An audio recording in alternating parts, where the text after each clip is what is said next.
नमस्कार, जय हिंद दोस्तों। स्वागत है आपका quick revision classes YouTube channel पर। मुख्य सेवक भर्ती की तैयारी आपकी लगातार चल रही है, जिसकी सीरीज चल रही है सिलेक्शन सीरीज। उसमें आज आपका प्रैक्टिस सेट नंबर 21 कराया जाएगा। तकरीबन 500 से अधिक प्रश्न आप इस सिलेक्शन सीरीज में कर चुके हैं और भी अलग तरह की चीज़ें आप इसमें पढ़ चुके हैं, तो आपकी तैयारी बहुत अच्छी हो चुकी है। जिन लोगों की अभी भी कमी लग रही है उन सबको प्लेलिस्ट में जाकर ये सभी प्रैक्टिस सेट दोबारा करने चाहिए। 2-3 बार, 4 बार, 5 बार, जितनी बार करेंगे आपकी तैयारी उतनी ही अधिक अच्छी होती चली जाएगी। तो स्वयं पर कॉन्फिडेंस बनाकर रखिए और एक अच्छी तैयारी करते रहिए, ताकि आपका जो सिलेबस है वो आपके दिमाग में बैठा रहे और आपकी तैयारी भी अच्छी होती रहे। तो चलिए बिना वक्त गवाए शुरू करेंगे आज का ये वीडियो। लेकिन उससे पहले मैं आपसे निवेदन करूंगा कि प्लीज़ वीडियो को लाइक कर लीजिएगा, चैनल पर नए हैं तो चैनल को सब्सक्राइब कर लीजिएगा, क्योंकि प्रश्न यहीं से आएगा। पढ़ेंगे आप मेरे साथ तो आपको यकीन आएगा। तो चलिए शुरू करते हैं आज का ये वीडियो।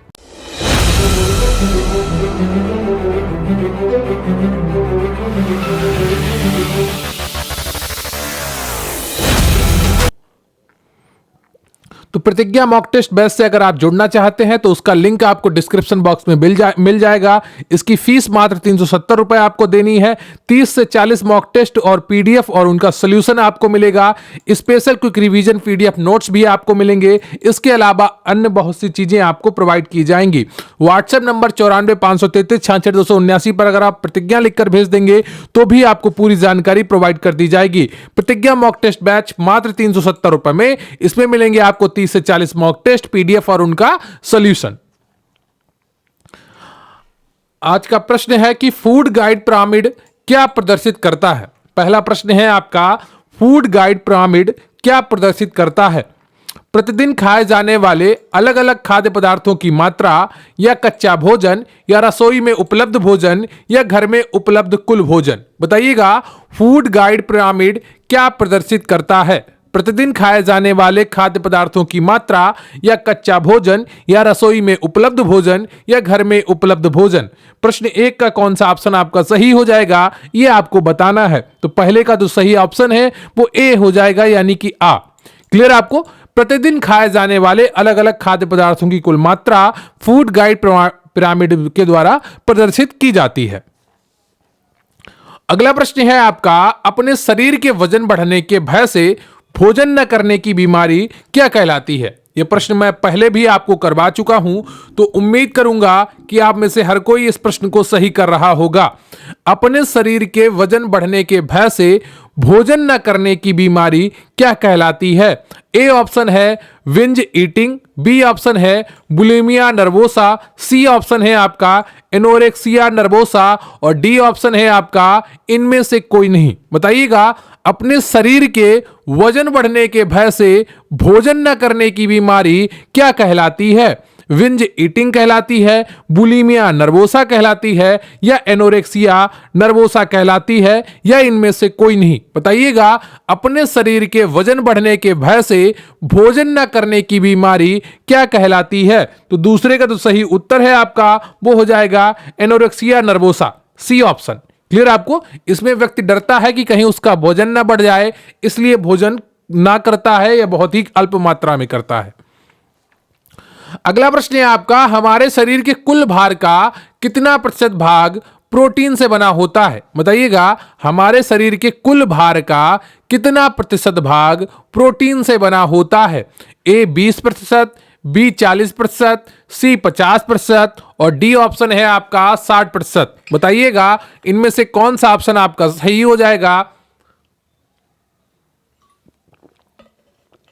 हमारे शरीर के कुल भार का कितना प्रतिशत भाग प्रोटीन से बना होता है। प्रश्न नंबर 3 का कौन सा ऑप्शन सही हो जाएगा। तो इसका सही ऑप्शन है ए 20% भाग।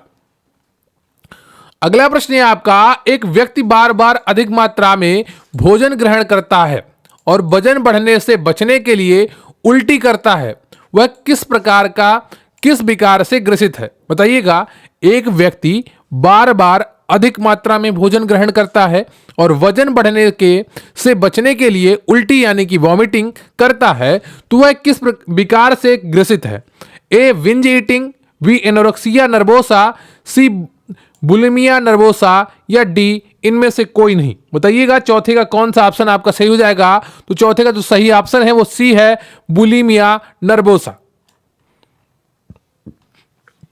अगला प्रश्न है आपका, पीएनडीटी 1994 अधिनियम और इसके संशोधनों का उद्देश्य निम्नलिखित में से परिपाटियों का प्रतिषेध करता है।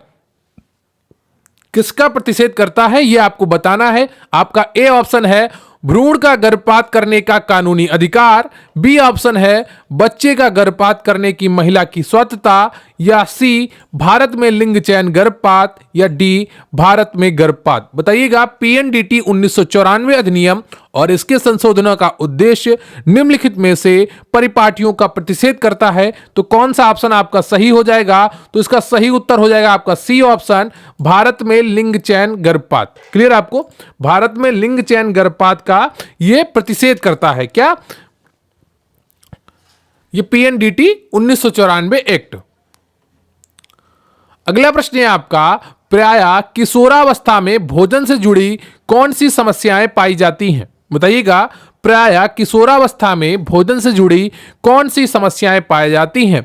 ए ऑप्शन है फास्ट फूड का उपयोग, बी ऑप्शन है स्नैक्स का उपयोग, सी है अनियमित भोजन, और डी है उपर्युक्त तीनों।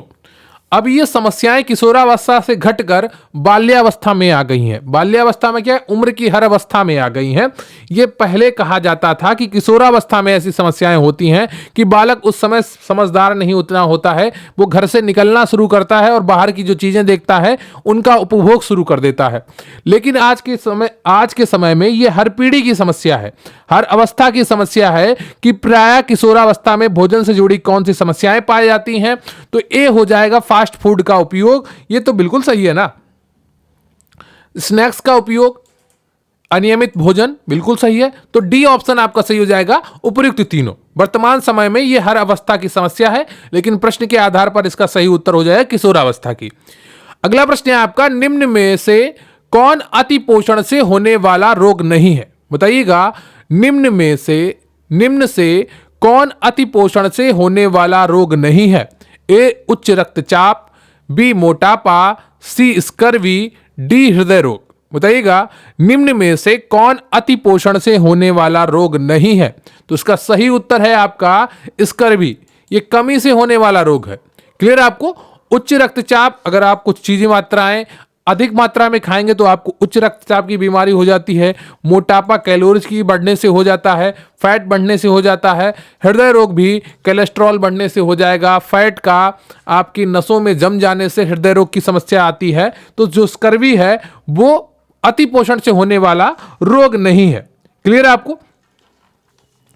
अगला प्रश्न है आपका, जिन पोषक तत्वों की हमारे शरीर को अधिक मात्रा में आवश्यकता होती है उन्हें कहते हैं। बताइएगा जिन पोषक तत्वों की हमारे शरीर को अधिक मात्रा में आवश्यकता होती है उन्हें कहते हैं। ए आवश्यक पोषक तत्व, बी बृहत पोषक तत्व, सी अतिरिक्त पोषक तत्व, डी सूक्ष्म पोषक तत्व। बताइएगा इनमें से कौन सा ऑप्शन आपका सही हो जाएगा।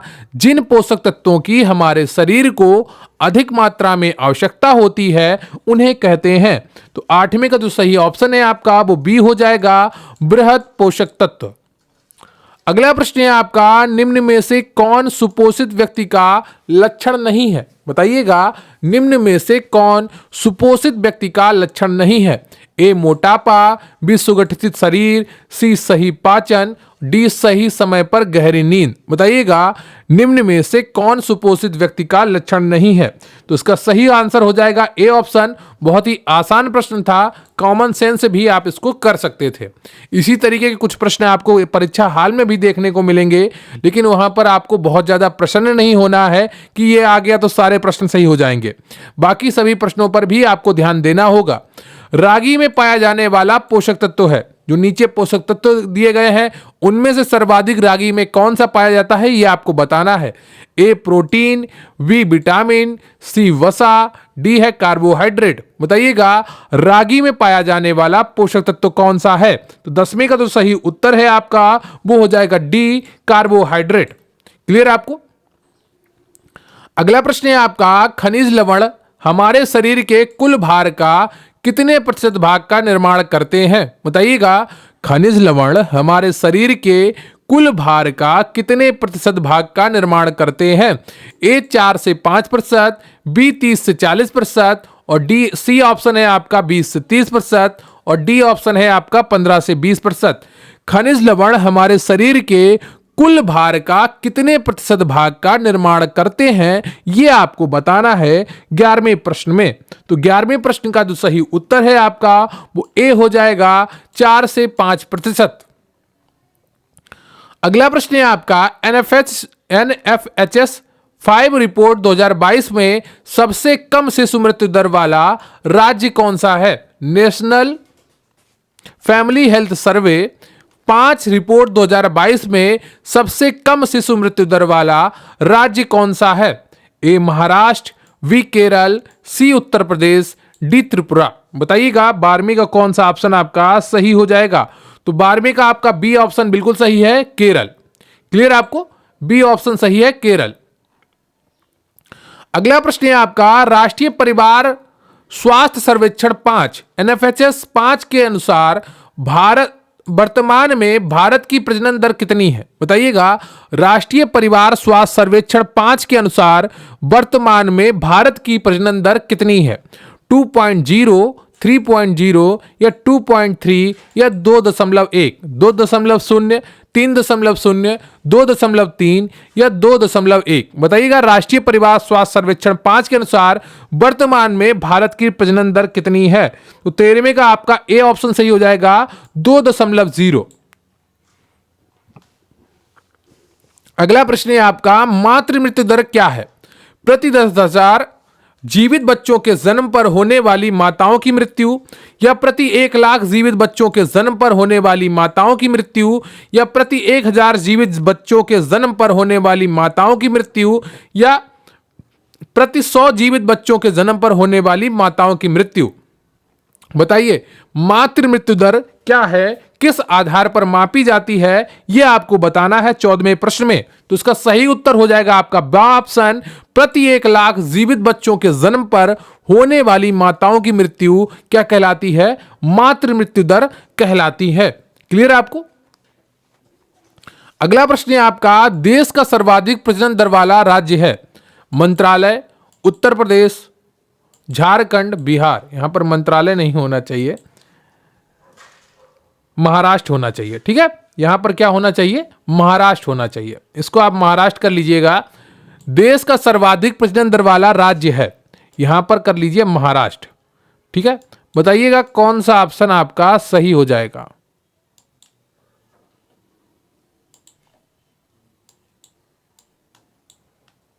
ठीक है, यहां पर आप महाराष्ट्र कर लीजिए।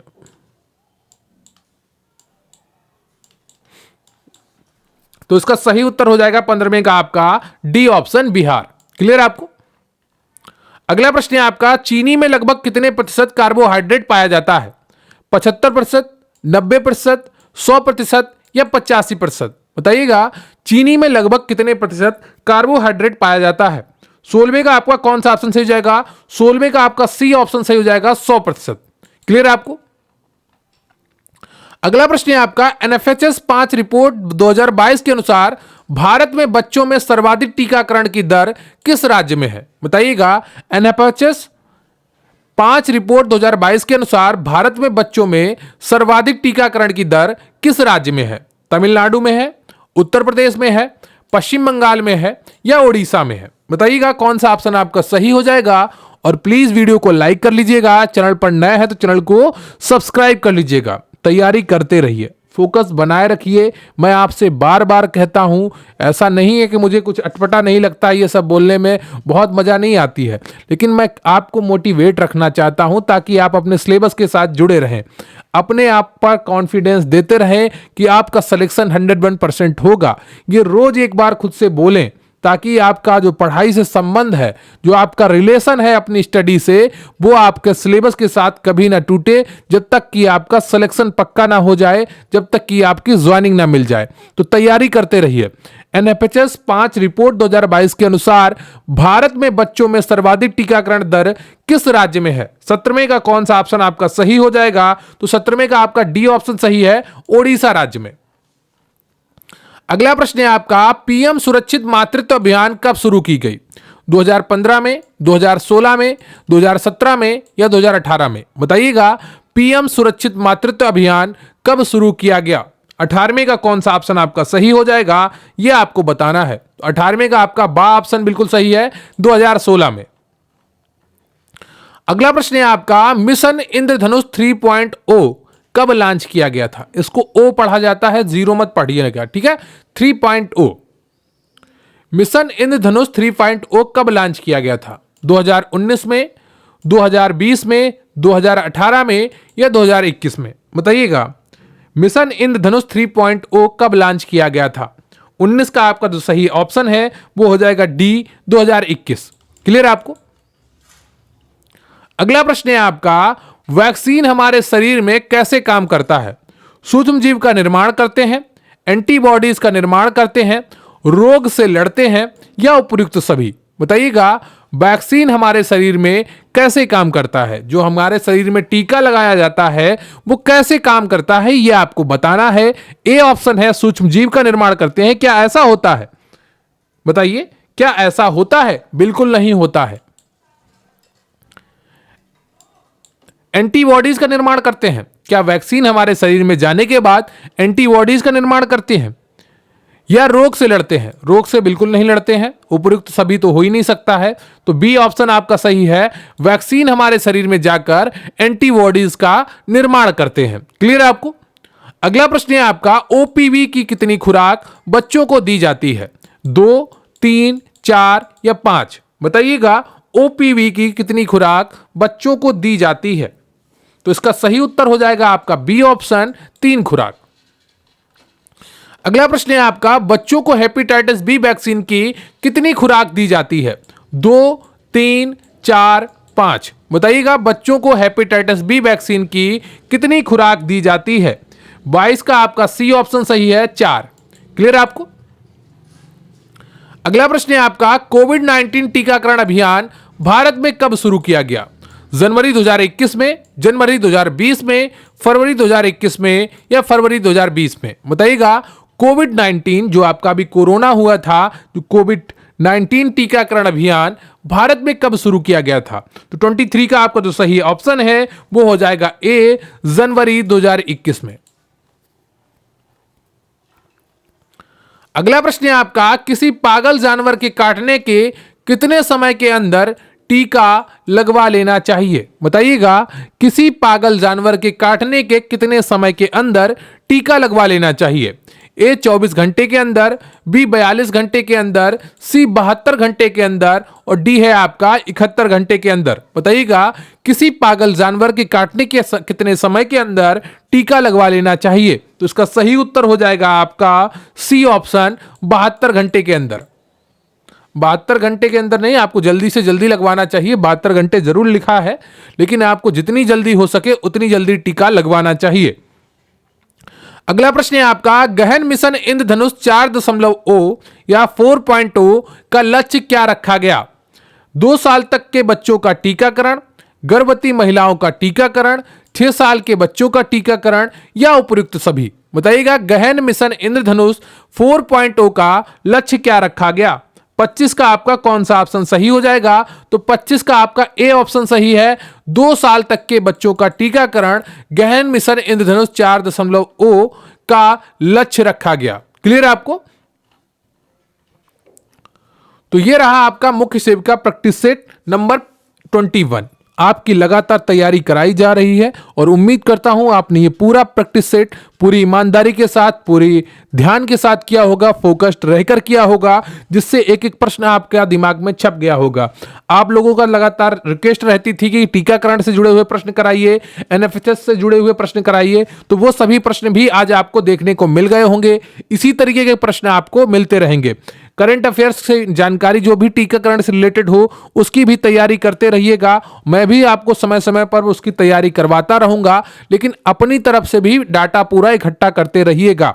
क्लियर? आपको तैयारी अच्छे से करते रहिए, आपका तैयारी बहुत अच्छी हो रही है और निश्चित रूप से आपका सिलेक्शन भी पक्का होगा, क्योंकि आप लगातार मेहनत कर रहे हैं।